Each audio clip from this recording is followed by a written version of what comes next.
Hello, everyone. Welcome, and welcome to the sixth day of the 12 Days of Christmas collaboration. And this collaboration is hosted by two Facebook groups, Junk Journal Fix and Sunflowers and Doors groups. And this has been going on since December 1st, and it'll go from the 1st to the 12th. And if you have missed the first few days here, don't worry, because I have a link down below where you can catch up on all of the very talented creators and get lots of ideas for festive crafting. And if you'd like to participate, don't forget to use the hashtag JJF 12 Days of Christmas 2024. And you can take a little picture of this to remember all that information if you would like. So what I'd like to do today is I want to work on the project that I have created, and that is table place cards, or it could be a Christmas card, whichever way you'd like to go with that. But I think this is a really cute idea for table place cards. And this idea is not my own. This is from Terry from the Gypsy Magpie, and she shared this on the Graphics Fairy Premium site. But I am going to share it here with you because not everybody has that. And also, I kind of adjusted the measurements just a little bit to kind of suit what I'd like to do.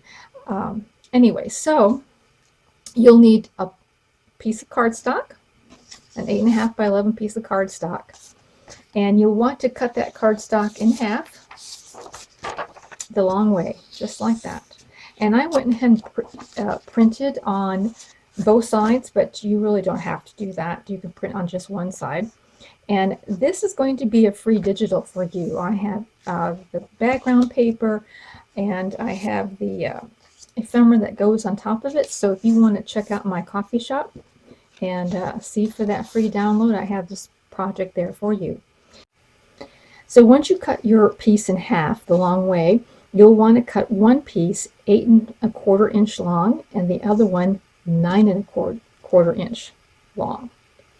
And then simply turn them on their side and score 1.5 inches from the edge on the short one, and just do that one time. On the longer one, you're going to score that twice, 1.5 and 1.5. And so once you've done that, like I have done right here, the longer one is going to be your front, and the shorter one is going to be the back.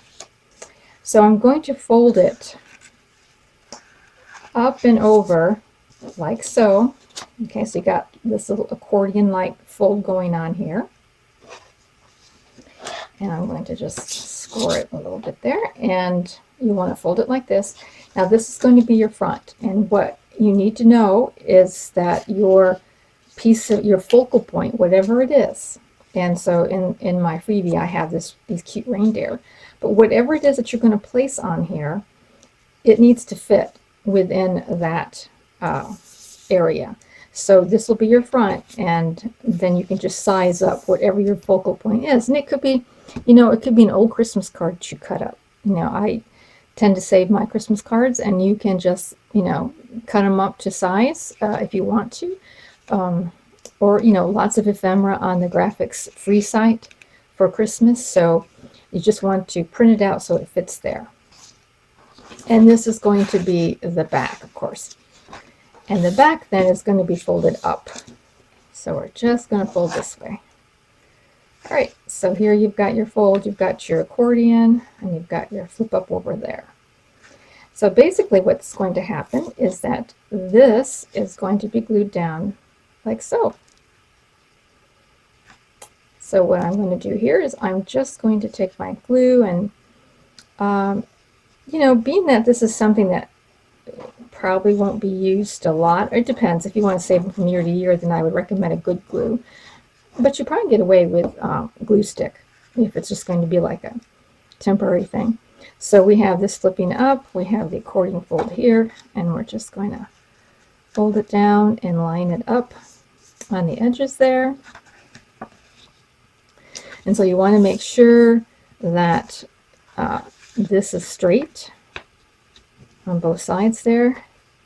And then I'm going to burnish it down. All right. So then we end up with this. And this is what's going to make it stand up.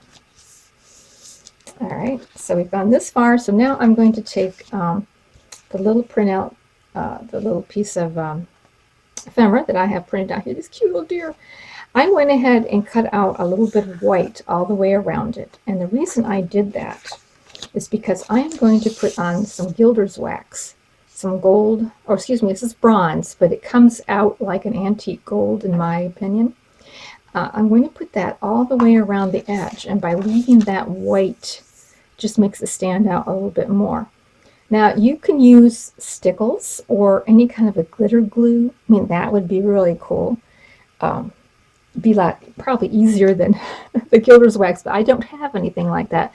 But you know, whatever you want to put around there, you could even do a heat emboss, you know, with stuff, however you like to decorate that. But I'm just going to come through here and just put this down. Now I'm using a dried out baby wipe, and I usually dry a few out just for this reason, because it's a little bit softer than a napkin or a paper towel. I don't know, it works in a different way than a paper towel does, and I kind of like the way it works. So I'm just going down here, and I'm not trying to stay perfectly on the white strip, because that's pretty hard when you're rubbing it on like this. And it's okay if you go over it, because the idea is that maybe the gilding has been there for a while and it's starting to rub off, kind of a vintage-like type of thing. And I think it kind of adds interest if it's not perfect. I'll just come down here. It just adds a little bit of festivity to that scene. Now, if you had your glue, your glitter glue, you can go in and maybe put a little bit of, put on their snow on their back, or highlight their chest or something. You could go in and do more on the scene if you have something like that. But this is what I have, and so that is finished. Now, included is a piece of red paper, when you print this out, you'll print a red block out as well. You don't have to use this red block. You could use other cardstock paper. You may like other colors better, but I think this goes. I tried to match up the bulbs there a little bit. And so what I'm going to do though on this red piece is I'm just going to put a little bit of, just a little bit here, just to like hit and miss around there on the edge, just so it catches the light a little bit. I'm really concerned about getting that white edge covered up more than anything. Just kind of give it a dusting all the way around. And now I'm ready to glue this on here. And there we are. We're just going to put that down in the middle.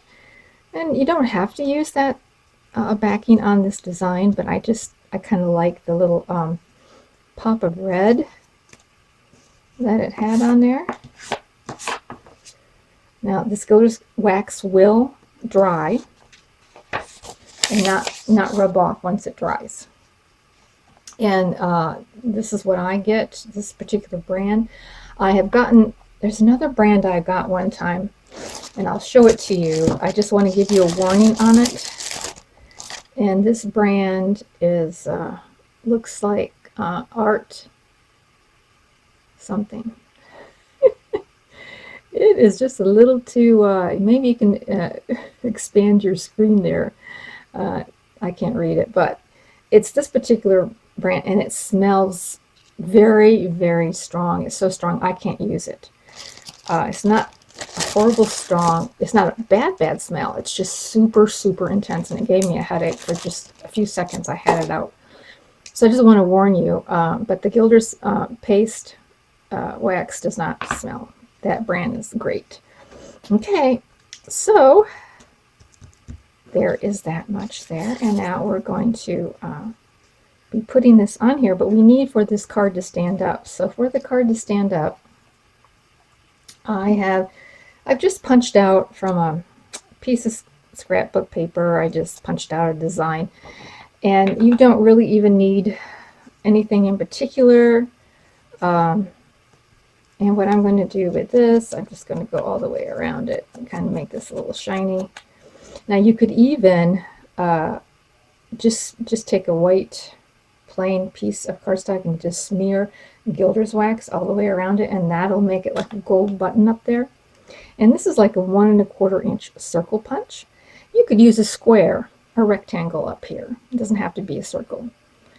So keep that in mind. Now, Terry on the Graphics Fairy used a button, and she used one of those decorative, very lightweight plastic buttons, and she cut the shank off and she glued that up there, and it was very pretty. But I don't really have buttons like that, so I'm going to use just this printout or this cutout here.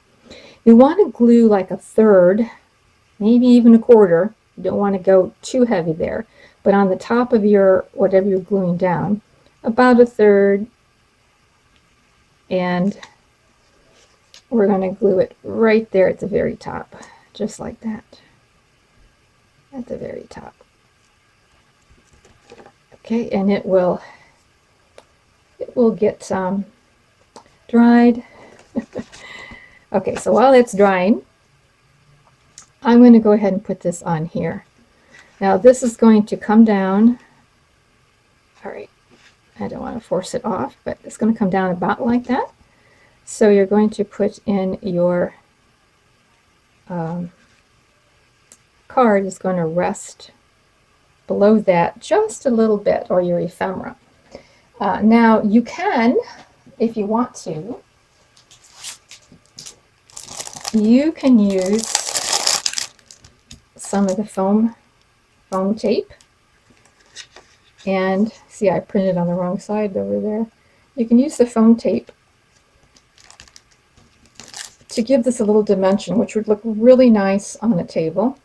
But if you are sending the card away, you might not want to put too much bulk in it. Oops. And so I'm going to put it right here. And now it will stand up like this, but of course it's very hard to see when you are looking from above down below.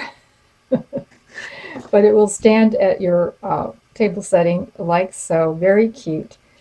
And you can put the name down here. And I have, this is the die cut I used for this was the Tim Holtz, came from the Tim Holtz die cut with all those lines in it and all those little pockets in there. And that's the die cut I used. But you could use anything. You can use a piece of paper or a square piece of paper or whatever you would like to use for that. Or this could also be a Christmas card that you mail away. And I did want to give you an idea on that. And actually, I do believe on in Julie's Paper Crafts, and I'll give you a link down below where to get the a digital kit that she calls a Blue Christmas, and I went ahead and made a Christmas card with that, and really pretty. So I did the gilding along around that as well. Silver would be beautiful too, but I don't have silver, but that would be really great. I have a little greeting of Merry Christmas. And this here is where I just took gilder's wax and just kept going over it and made like a little gold medallion up there. And so in the back or on the inside, you can write your salutation or whatever you want to write to that recipient. And the nice thing about it is that this then will fit inside a 5x7 envelope. That's kind of one of the reasons I adjusted the measurements just a little bit, so that it would fit in a little easier than the original measurements did. And so if you want to make an envelope, I'm going to show you a way that I do it. Now this is perfect for that paper that's just too thin to use. And this is really thin paper here. And you can buy 5x7 envelopes as well. But I'm going to make one. And so this is 9.5 by 9.5 inch square. And so I simply am going to put this in the middle and down. So I want about 3/4 of an inch down here below. Oops, right here, about 3/4 of an inch.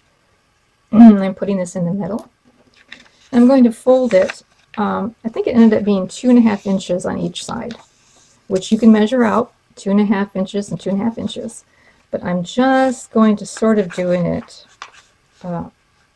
freehand here. Just want to make sure that this overlaps, you know, at least 1/4 of an inch or 1/2 an inch over the other side. I'm not making it too awful tight because I want it to be easy to take in and out.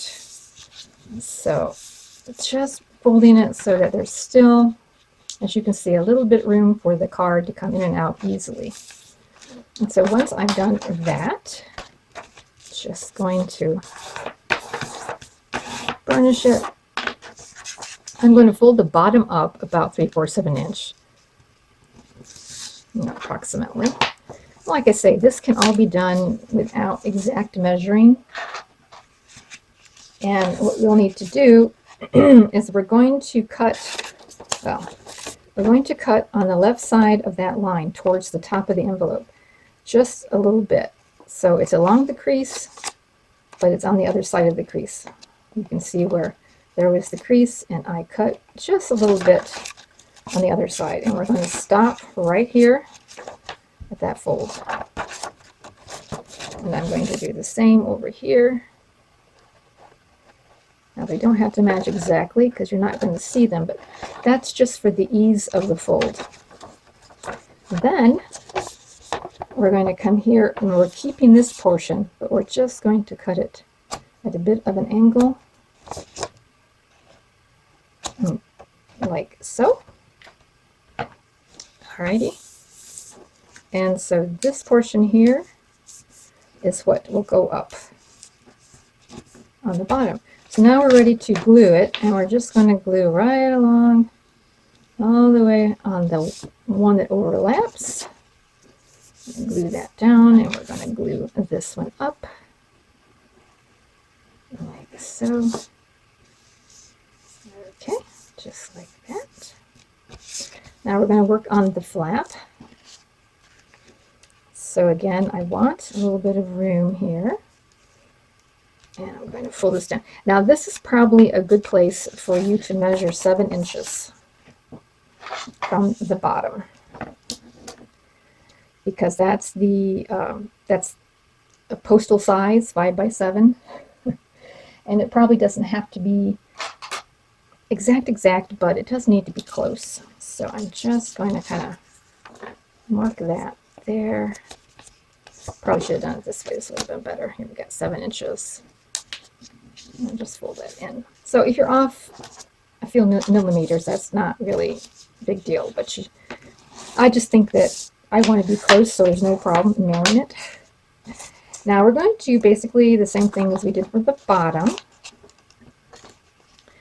And because it's glued up, I'm going to need to kind of go in like so. And for the top portion, what you might want to do, if it's hard to see, and it might be hard to see that fold, you might want to put a light pencil mark right across there, so that when you cut it off, and of course we're cutting off this bottom portion here, so let me just get the side slit. Okay, so that when you go to cut, it's a little easier to see that line because you put a little line on there, because you kind of want this to be a little even. All right, so now we've got the flap here that comes over, and we want to have like an angle on that. So I'm going to just cut an angle, and then I'll put it over here to kind of help me with this angle, so they kind of match. All right. And so now you have your flat. And this should fit in very easily. Slide in out. And voila. You have a envelope ready to go. Now this, I'll put a link down below where this Blue Christmas digital kit is available at. And you can check that out if you would like. And that is going to be it for today. Thank you so much for joining me. And if you're new here and you haven't seen me before, I do a lot of tutorials. I do a lot of ideas and tips and that type of stuff, and journals and flip throughs. And so please join me or join us over here at Inky Owl Studio. I'd love to have you. Check out my coffee shop. There are some free printables there. And you can check out my Etsy shop, Inky Owl Studio. So all those links are down below as well. And I thank you so much for joining me and joining this collaboration. And you please enjoy the rest of the creators, and you have a very Merry Christmas holiday. Bye.